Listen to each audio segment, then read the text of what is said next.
Unnecessary intro song to totally waste your time. So this will be fun. Let's talk about the Jews again. Or we can talk about the Mormons. Or we can talk about the Native American Indians. Which one? All three? All right, let's talk about all three. Here's a fun little fact. Guess how many Mormons there are in the United States of America? Come on, guess, go. Guess. That's right, 7 million. Maybe 7.1, maybe 7.2. Good guess. You're really smart. Now, guess how many Jews there are in the United States of America. Whoa, you were right on the money again. 7 million. Give or take, 5 people, 5 Jews. That's a pretty exact number. It's not 6 million. That's not even funny. If you think that's funny, that's not funny. Okay, one more guess. How many Native American Indians are there? How do you do it? I don't know how you did that. You got it right again. 7 million. There's about 7 million. 7 million Mormons, 7 million natives, 7 million Jews. 777. The Trinity, the lucky number. God's number. I just found that out tonight. And I only found it out because I already decided I wanted to talk more about ethno-nationalism. Now that I am an ethno-nationalist, I can talk about all ethno-nationalists. It's kind of like being a Negro. If you're a Negro, you can say the N-word. So I say it all the time because I'm not a Negro. But it's more fun to say it if you're not a Negro. Like if you see black people saying the N-word, they're not having that much fun saying it. But when you're with your non-black friends and you all start popping off with the N-word and everybody giggles and it feels really good to say it, that's part of the advantage of having a banned word. It feels better to say. Anyway, that's not what I want to talk about.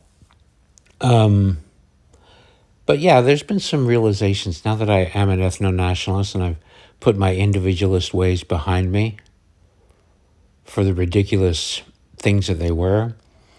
And now I'm just realizing that if you're not an ethno-nationalist, you're just a liar. That's all you are. You're just a liar. Okay, not really. Slow down, Merkley. Am I really an ethno-nationalist? Yes, kinda, and no. Functionally speaking, I think that describes the world more. I think no matter how much you fight against nature, nature wants to be ethno-nationalist. Nature likes segregation. Nature's orderly. It doesn't like as much chaos and forced intermixing, interbreeding, and whatnot. You just don't. Look, I'm friends with a whole flock of pigeons, and never once has one of these pigeons tried to mate with a crow or even hang out with a crow. Like I said, they cooperate. The crows alert everybody in the area that there's a hawk around, and so everybody benefits from that. And but yeah, segregate. People like their ethnicities. Organisms like their ethnicities. They like to celebrate them. And now that I'm an ethno-nationalist, I can comfortably say that culture comes from genetics. Pigeon culture comes from pigeon bones and meat and pigeon brains. Crow culture comes from crow meat and bones and brains and feathers. Tiger culture comes from tigers, you know. Bear culture comes from bears and gays in San Francisco. But yeah, these cultures come out of our bones. You don't just teach them. Those people that are saying that every organism is an empty slate that you can just make it do whatever you want are full of shit. They're full of shit. No matter how much you talk to a cherry tree, you can talk to it, you can dance to it, you can sing to it. It will never produce a peach. Okay? A Christmas tree, the pine scent. You're not going to get that out of a palm tree. Nature wants to be what nature wants to be. You can either fight against it, you can either fight God. You can say, put up your dukes, old man. I'm going to integrate. I don't like this nonsense of people splitting off into their own tribes. I don't like it. I'm going to put these kids on a bus and I'm going to take them over to that neighborhood. I'm going to take these kids over here with the low IQs and I'm going to ship them into a school where everybody has a higher IQ than them. That'll make them feel really good. Can you imagine? Can you imagine what that person was thinking? You know, just forcing anybody to integrate is just so sick. It's sick that we force our kids to go to school at all. Hey, kid, my offspring, I love you dearly, but get the fuck out of my house for 8 hours and go spend it with some perverts, some pervert communists, so they can run some experiments on you and get into your brain and talk to you about your genitals. Anyway, the point is I just wanted to bring this up, is it's insane to me that it has taken this long for me to wake up, but more importantly, for America to wake up. And that's what I see is happening. America is finally waking up to the fact that some ethno-nationalists have been running the show in America for pretty much their whole lives, you know? I don't know how they did it. It's amazing. It's amazing. There are 7 million Mormons. There are 7 million Native Americans. There are 7 million Jews. Yeah, how do we rebrand Satan? Hitler. Why is it that every movie that came out was about the Jews? You didn't hear about, why isn't everybody right now talking about the persecution of the Mormons? Why isn't every single Mormon story, why doesn't everybody know every single Mormon story and how they were mistreated? You know? There are lots of them. Why doesn't anybody know them? Why doesn't everybody know every single name of every single Native American tribe? Why aren't we all talking about the plight of the Navajos constantly, every day? Why? Why is it just one tribe?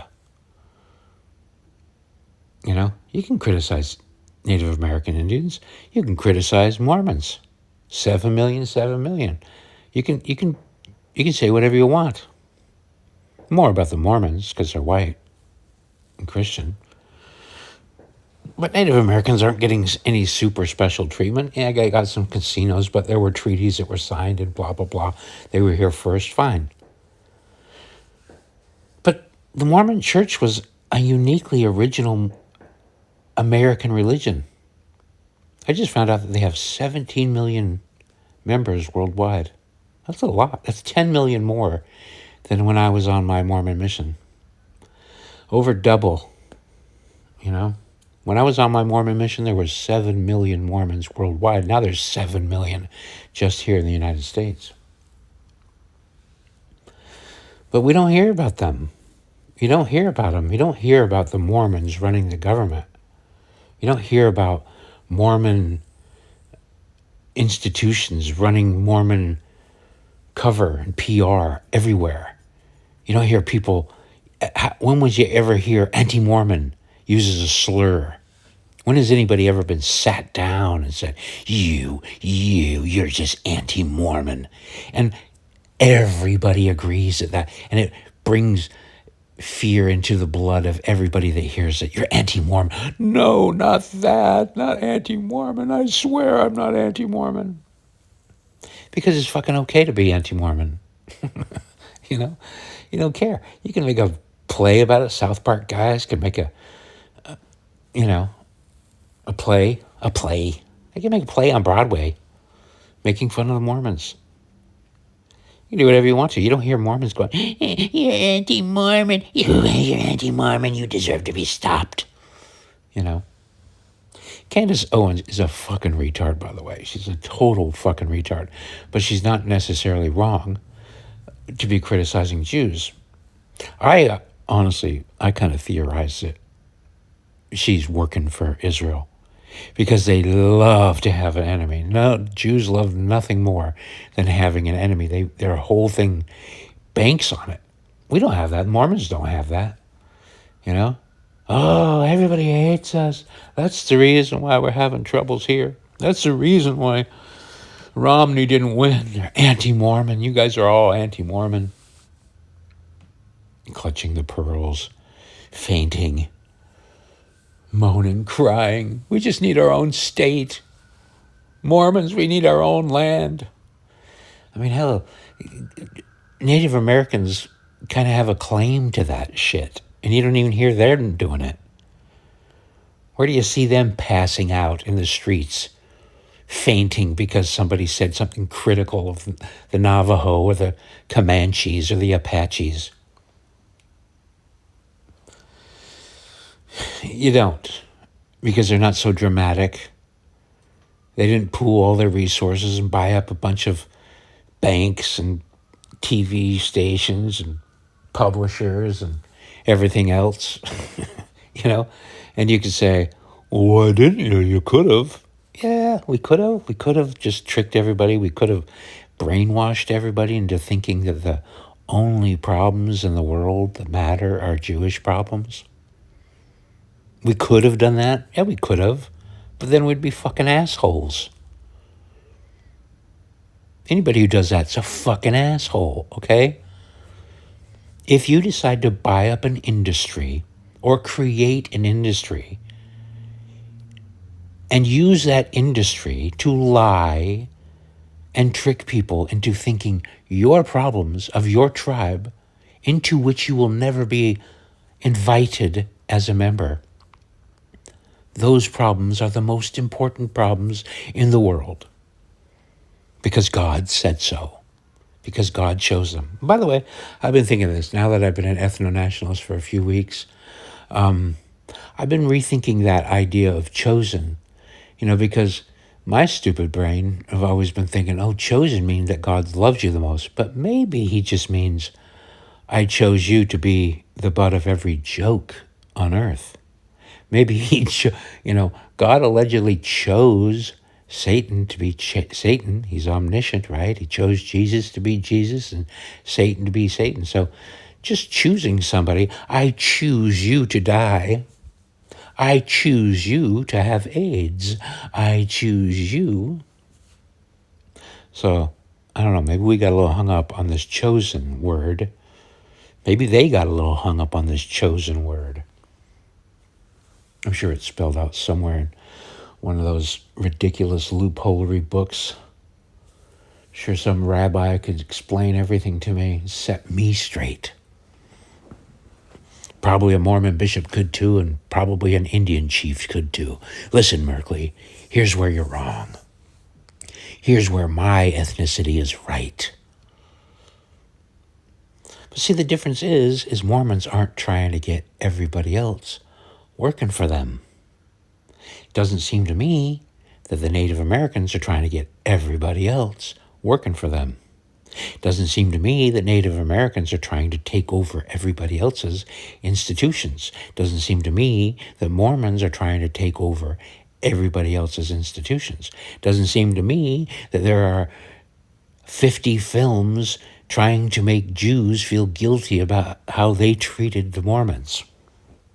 I mean, it's just, how did we let it happen? And the answer is because we just didn't know. We're dummies. Human beings are dummies. If they don't have access to enough information, they don't figure stuff out. It's easy to keep them in the dark. Here's the curriculum. This is the textbook. You have to go to school. This is how you become a teacher. You have to pass this test to become a teacher. These are the things you will be taught. You have to pass. It's diabolical how we were programmed to feel so much fear and so much anxiety and to feel so protective over a tribe that wasn't ours, that isn't ours. I'm not a Jew. You're not a Jew. Well, somebody listening to this might be. But even if you were born a Jew, you didn't write the Talmud. I didn't write the Book of Mormon. My friend from Utah was a Navajo. I don't think he invented anything that's Navajo. I'm pretty sure he didn't. I knew him as a kid. We both wore the same Pittsburgh Steelers shirt to school every day. So yeah, it's not like, but again, it's fine to feel a kinship with your culture. Like I said, it probably comes from your bones. A DNA code, I don't think it's just, hey, you, be a fingernail. Hey, you, be a pube. Hey, you, be a toe. I don't think that's all that the DNA is doing. I think it's also, hey, this song feels good. Hey, this beat feels good. Hey, stand up straight when you dance and let your legs wiggle, you little Irishman. Hey, you dance with a feather hat on like a powwow. Hey, you Negro, you dance crazy. Good tap dancer. Hey, white guy, clench your teeth when you dance. We know all these things. We know it. But no, we got to fight it. And then all of a sudden when you look and you find that one little tribe, one of these tribes, not the Mormons, not the 7 million Mormons and not the 7 million Native Americans. We're just picking these 3 tribes because the 777 is fun. But one of these groups has been feeding propaganda into the other groups for a long, long time. You, white person, Christian, are bad. You're bad. Here it is. It's written in my book. You need to stop breeding. We need less of you. Why the world would be better without so many white people? Written by a Jew. White people are bad because written by a Jew. White people suck. Let me tell you why. Written by a panel of Jews. Here's where white supremacy is the most important thing, the evil facing the world. Written by a Jew. A chosen tribalist. An ethno-nationalist, part of a certain ethnicity. Well, great, but now that I'm an ethno-nationalist too, it's time to use the same tactics right back, right? It's time for the Mormons to sign treaties with the natives and maybe with the Chinese, and then we can gang up and we can make a new Hollywood and we can make movies about how bad Jews are. Just over and over again, show them in Jewish schools.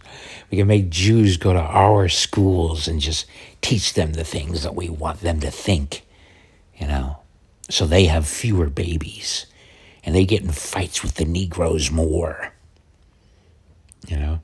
We can make the Jews fight the Negroes. So it's not only the white people fighting the Negroes, it's the Jews. And we can get everybody fighting everybody else.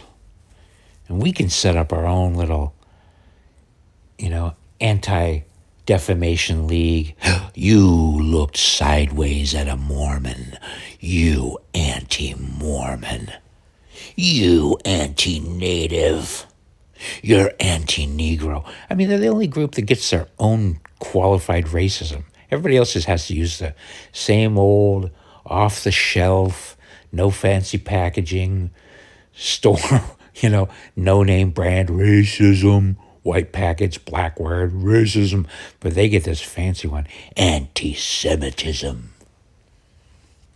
Sounds so smart. It's an ism,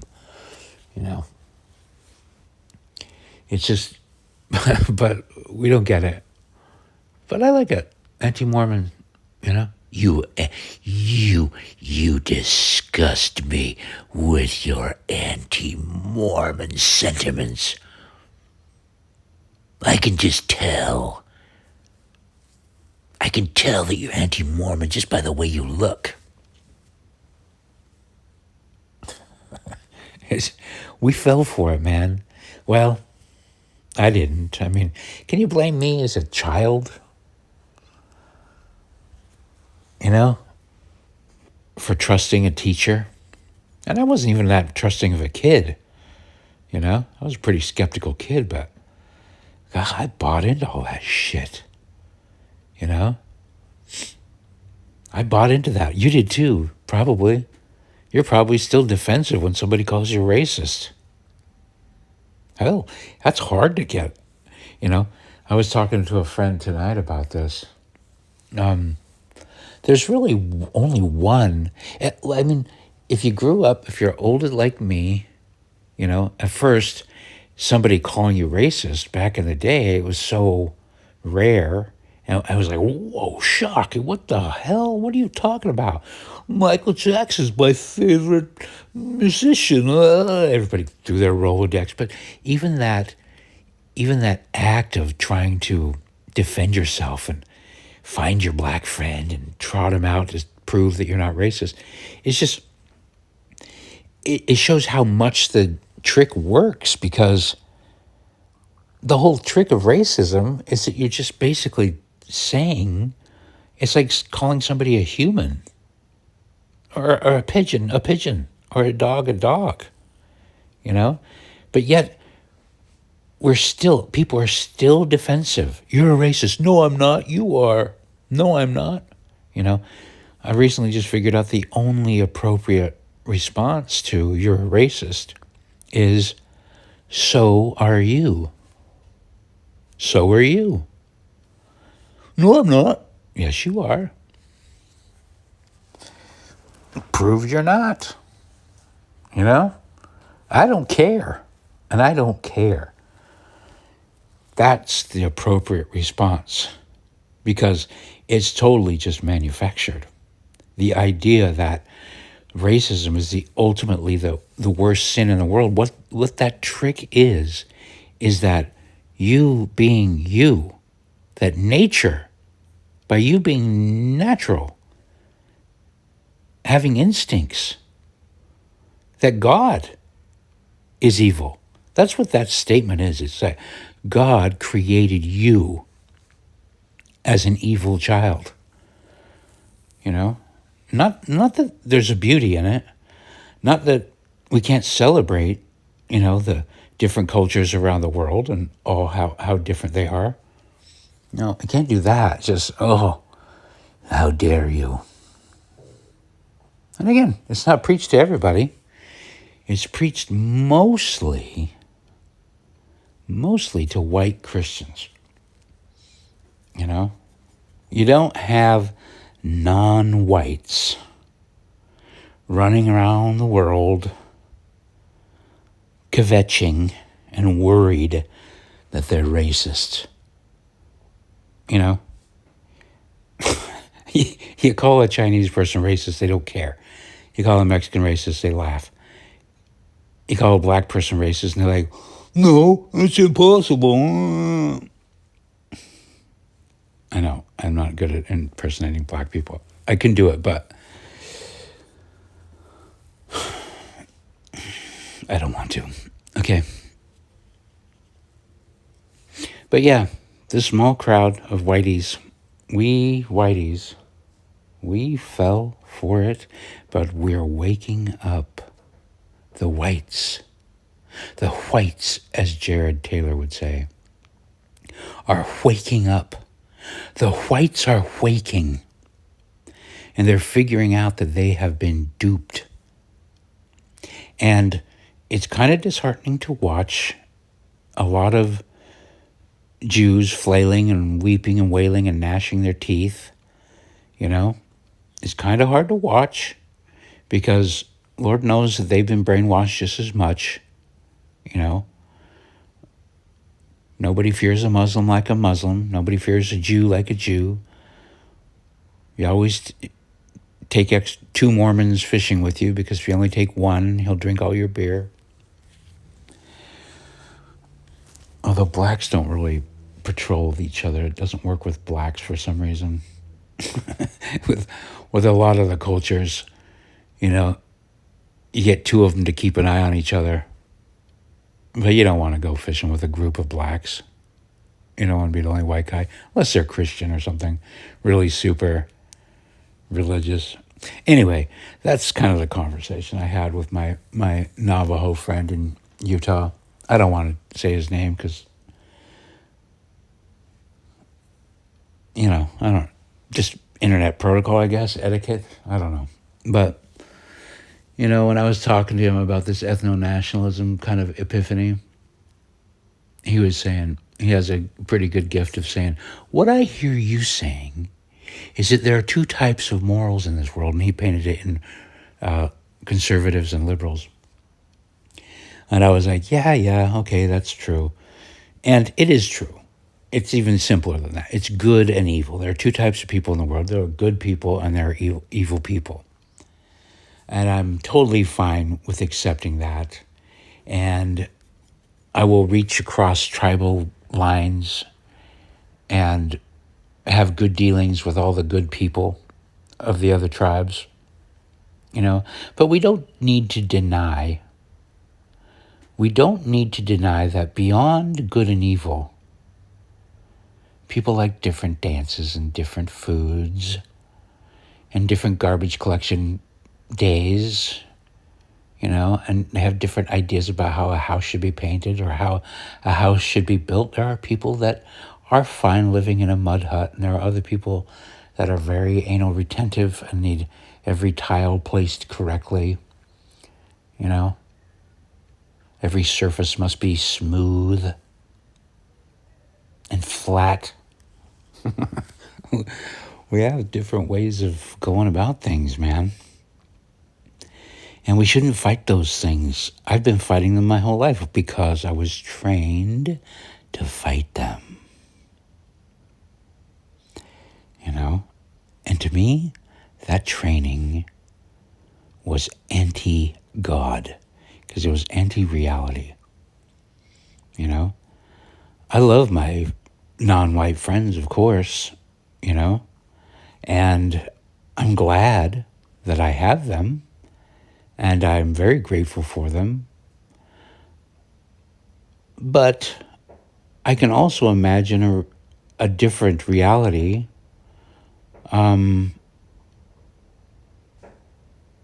where I was happy in a different alternate universe, you know, where I got those friends not because I was forced to be in the school with them. You know, it kind of cheapens my friendships. You know, if you're friends because you were forced, you know, let's say you kidnap 20 kids and you bury them in a hole for, I don't know, how many years of schooling? 12 grades, 12 years. These kids are going to make friends, right? And you're going to love your friends. But it kind of cheapens the friendship when you say, yeah, but you didn't really choose your friends naturally. You chose them because somebody buried you in a hole with them for 12 years. You know, I'm not trying to cheapen my friendships. I'm just going, that fact kind of cheapens it. You know, that somebody had to engineer it. And you kind of want to be, okay, I want to be grateful for the engineering maybe, because I do love my friends. But there's still this gnawing ideas like, maybe you shouldn't be forcing people to do things. You know? Could it be that it might be a better idea to let people make friends with each other's families voluntarily? You know, that way this is kind of like the whole problem I had with marriage for so long. My number one problem with marriage is that divorce exists and it's easy. If you take that off the table, then marriage becomes really interesting. But as long as divorce is an option, marriage is not interesting at all. And it just becomes this weird thing that interrupts a relationship. Like I always just thought, I mean, you should never listen to me for advice on relationships. I'm a failure when it comes to relationships. But I've always thought, isn't it more romantic to have somebody stay with you for X number of years because they love you rather than it's just too inconvenient to leave because divorces are a pain in the butt and they're costly and the law is going to get in the way? Doesn't that diminish the romance a little bit? I don't know. Maybe it heightens it. I don't know. In my mind, when anybody's compelled to do something, it cheapens anything. Like, for example, it's not charity if people steal your tax money and give it to somebody else. That's not charity. That's just weird Robin Hood. You've been victimized, and now you're resenting the person that benefits from your loot that was stolen from you. You can't have charity. It has to be voluntary. Everything has to be voluntary, or else it's fucked. You know? So the fact that even though I have some friends that I cherish and I love, I also can be a little resentful about the engineering part. You know, like, how dare you? You know? What's that movie? Eternal Sunshine for the Spotless Mind. You know, I think of that kind of, where they erase their memories because but then they ended up getting back together anyway.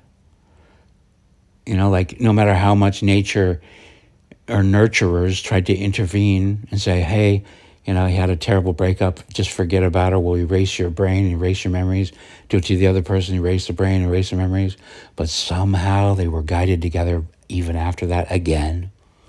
That to me is kind of a romantic thing. And to me, there's the corollary there is like, if you let people just choose each other naturally and you don't engineer it, that's beautiful. Then tribes can communicate and get along without resentment and create win-win scenarios. I don't know. I'm sounding like a fucking dumbass idealist again here, but I think God creates the greatest ideals. And I'm not talking about what Mormons think is in their book or what Navajos have in their speaking tradition or the Jews have in their books. I'm talking about just observing the world. God is everywhere. You don't need to go to a priest or a guy and ask him about God. It's like right in front of your face. Those pigeons, that tree, those crows, those people, that dirt, that cliff, that ocean, those waves, those stars, it's all right there. You can just look at it. You can study how organized and how meticulous everything is. There's nothing that's disorganized, really. Because when you get down to that molecular level, when you start splitting things open, everything is just so intricate and amazing and beyond comprehension. But I mean, the examples are there. Everywhere you look, there are examples of how God likes things. And God likes things, nature likes things very orderly. Here's where, look at this patch of strawberries here.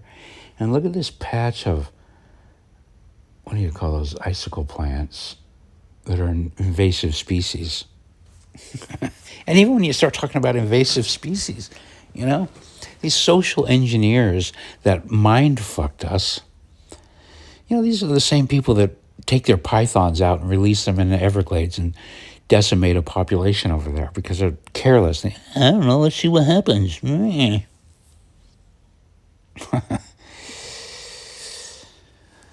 I don't know, I'm babbling. But yeah, it's just to me, waking up from a long nightmare of not even knowing it was a nightmare. That's the weirdest part. It's like this conditioning, this undue attention we have paid to the plight of the chosen tribe, the Jews.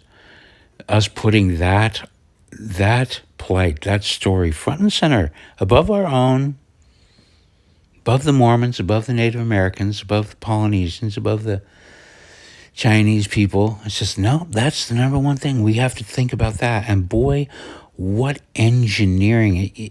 You have to kind of, I don't even want to use the word respect, but you kind of have to admire how crafty and how diabolical it really is, you know?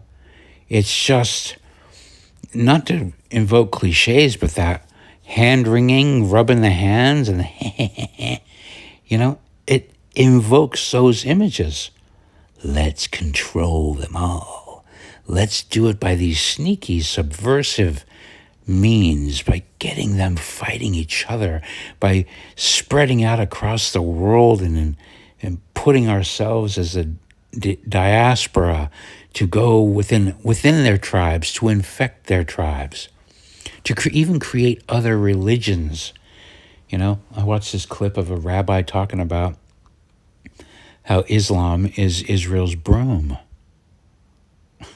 And I'd just been talking about it. I kind of came across this idea on my own, thinking, yeah, it seems like whenever the Jews have a problem with things, we end up with more Islam in our country.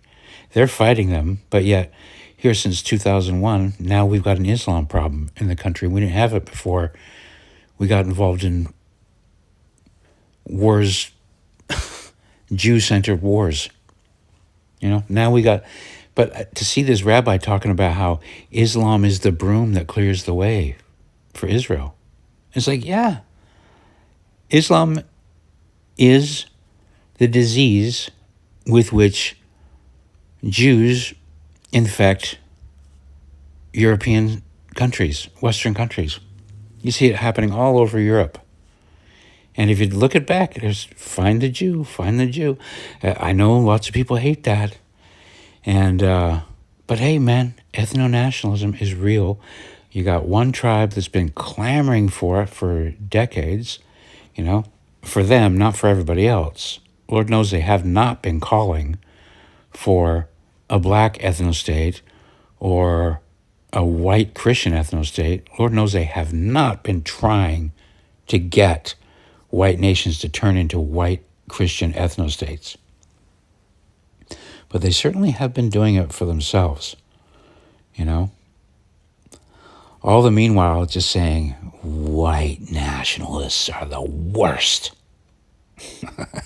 Jew nationalists are the best. White nationalists, bad. Jew nationalists, good. You know? And we just took it. We just said, okay, because we didn't have fucking Elon Musk on Twitter. It's just the conversations got shut down. Our attention got directed somewhere else, you know? And the little shell game continued. But here we are in 2025, and there are people that are waking up, and there are people that are just clawing onto the old fantasy, the old reality.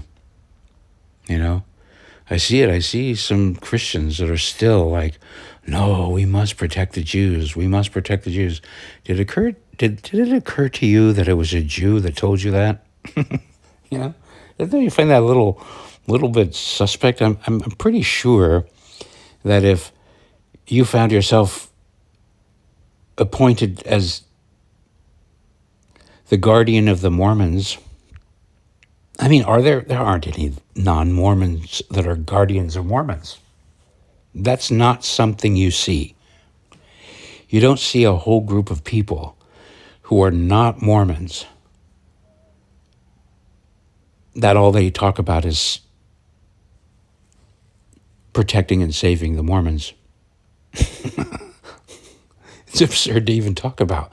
But yet, that's reality. That's reality. You got all these people that aren't members of the tribe, of the chosen tribe, absolutely 100% programmed to protect the tribe. And the tribe hates them.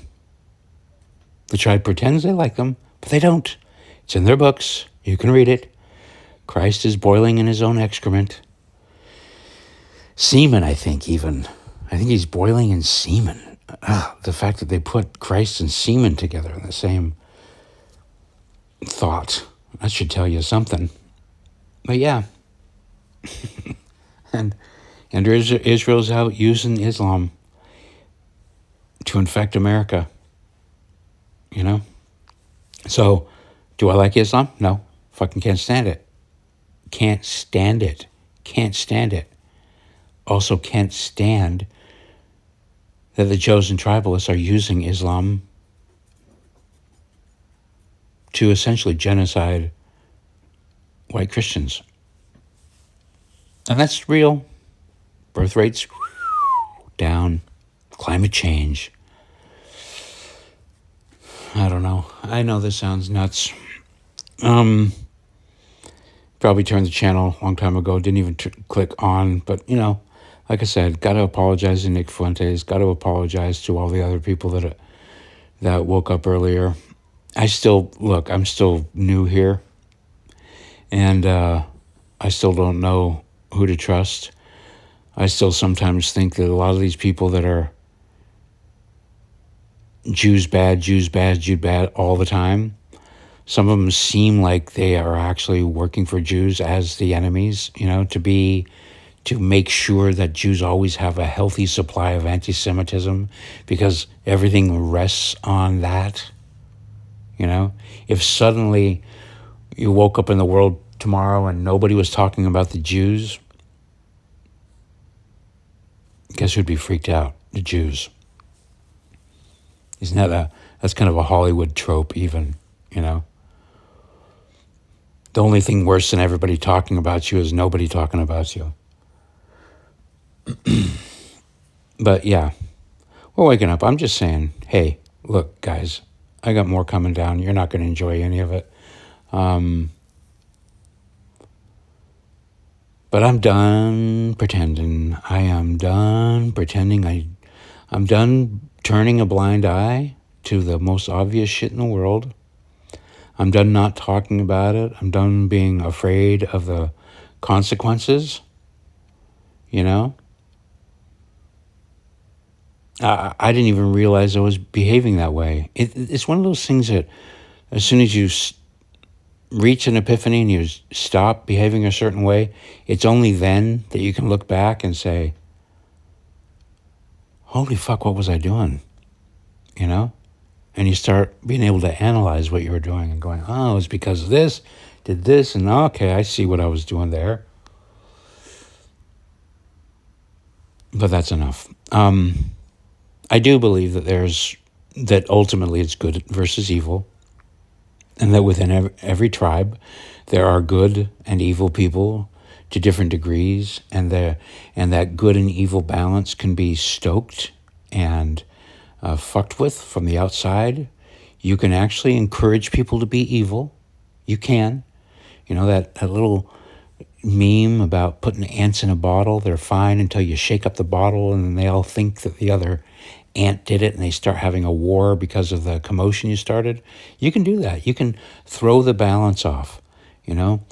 I feel like if tribes can operate their own thing, there's kind of an equilibrium that happens. You know, there's kind of a harmony, if a balance in nature, if there's just the right amount of hawks and just the right amount of pigeons, you know, each society can exist in their own little way. But if you get in there and fuck it up, you can do that. And I don't think we should be fucking things up. I think we should be trying our best to encourage the good people to be better and the evil people to be better, to stop being evil. And we shouldn't try to create evil, you know? I don't think that ethno-nationalism is inherently evil. I was taught that.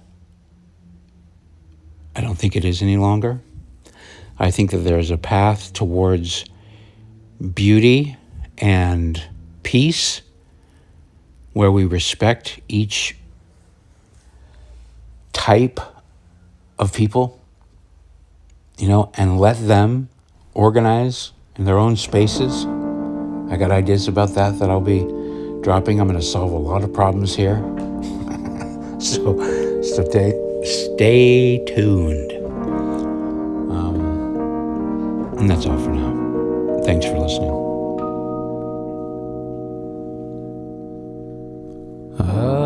Unnecessary outro song to totally